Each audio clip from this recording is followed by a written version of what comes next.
Hi, welcome to the Retirement Railroad Matinee Modeling Tip of the Day. A couple days ago I received a package and I had an unboxing video, and the package had a bunch of different lighting, and when it comes to lighting, whether it's street lights, overhead lights, locomotive LEDs, all those LEDs, they require a resistor in the circuit. Otherwise, a 12-volt circuit it'll burn them out real quick, because they only require milliamps.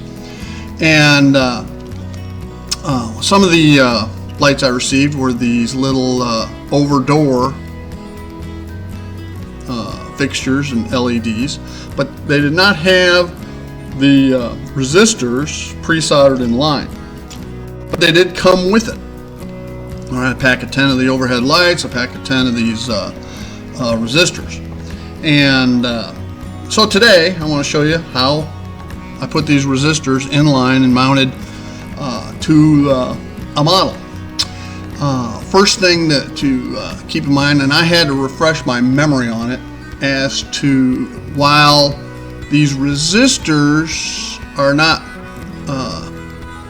polar, meaning it doesn't matter which side you feed the electricity through, either way. Okay, but LEDs are. All right, and you have to make sure you get the resistor on the right side. So I looked it up on the internet and refreshed my memory, and it says the resistors belong on the negative side. Okay, all right, using the universal of red being the positive, black being the negative, I went ahead and wired in the resistors in line. All right, and here's what that process kind of looks like. You tin up both sides, the wire and the resistor. And tinning up means just adding some rosin to get the solder to flow, and then adding a little bit of solder to the resistor end and into the wire. Then when you use the soldering iron, you can simply you don't have to worry about holding the solder. I had the resistor in a helper there, and you simply put the two together and solder them up.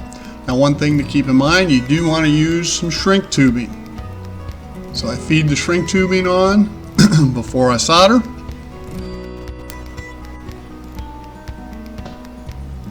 Okay, then we're ready to solder up.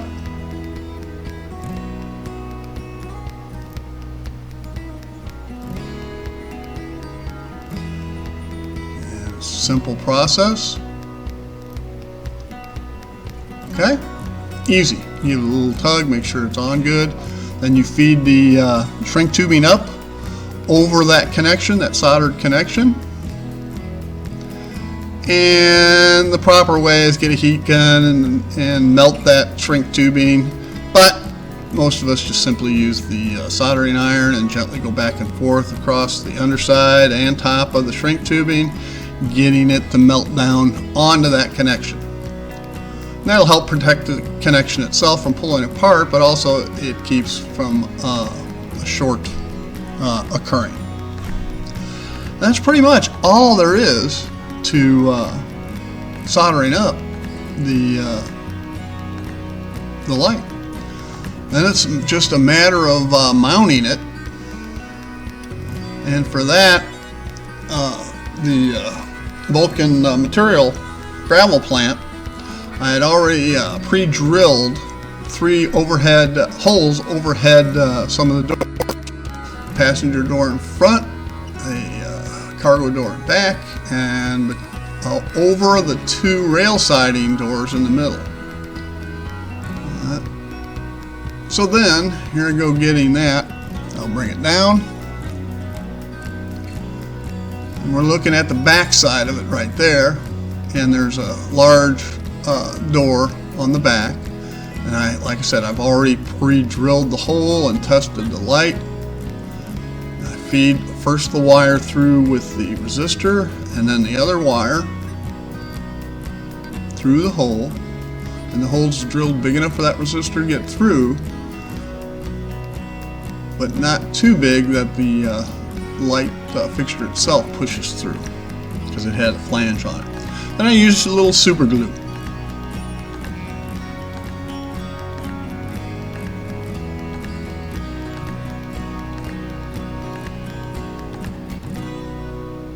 Alright, simple as that. And hold it in place. Make sure it doesn't swing and get off center, you know, pointing the wrong direction, because you do want it to point directly down. And hold it in place and wait for it to dry.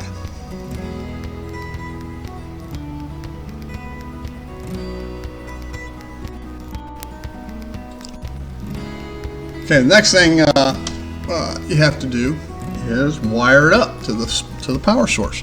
Now, in previous tips of the day, I mentioned how I use brass rods on the inside of my buildings as power buses. All right, and then feeding that power bus is a line that goes through a set of male and female connectors, RCA connectors. Easy, you know, they unplug, plug back in real easy, and then that connects up to the auxiliary bus line that runs the length of the warehouse. I mean, length of the layout. All right. So let's take a look at that. You can see in there that there is two bus lines. Okay. The upper one in this picture is the red or positive bus, and there's a lower one that's the negative. So then it's just a matter of all three of the fixtures, which are now fixed onto the building, of wiring up those leads to the bus line. Now, I put that bus line probably a little too high in that building, because of its the first floor openings are so large. I wanted it out of that way. Didn't want all the wires showing through when you look through the bottom doors. That was probably a mistake. I probably should have them closer to the base of the building, making this process here much easier to do. Okay? So that's another tip of the day. If you're going to use these bus lines, put them lower, where when you flip the building over, they're right there in front of you. All right. Anyway, we simply solder up all those leads. And then it's a matter of trying it out and putting it back on the layout. So let's take a look at that. There we go.